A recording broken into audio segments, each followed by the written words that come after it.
Hi, my name is Jamie Lewis. I shot and filmed most of the video sequences that you'll see in the play Give Me Back. Sharon's got quite a collaborative team put together for that, and it was amazing to get to work with Ian and Andrew. And then also Sharon herself has been really amazing throughout all of this. Laura and Evan has been really incredible.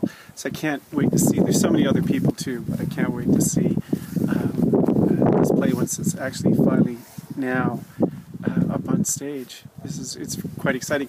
I also learned that they're doing an Indiegogo crowdfunding campaign for this, and that there's a charitable receipt that one can get if you donate to the play.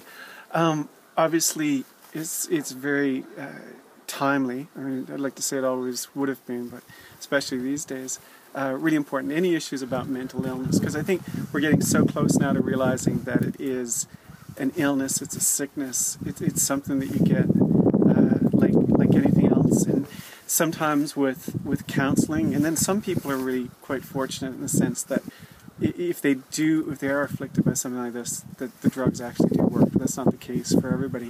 I think the biggest thing seems to be these days is stigma. If somebody has a physical illness, like cancer, whatnot, if they want to be private about that, that's fine, that's fully understandable. I imagine they'd tell their close friends, or at least their close family. But if they want to be private about it, you know, that's completely acceptable and fine. But with mental illness, if you're being private about it, but it's only because of the stigma attached to it, because of some sort of shame, I think no, there's too many people in our society. We've all got family members, we all know positive people, our friends and colleagues. It just has to be treated for what it is.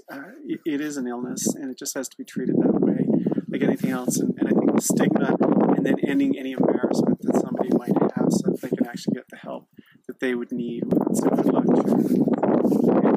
And thank you for everybody that was involved with it. It's been a good experience so far, and I can't wait to see the final results. Take care.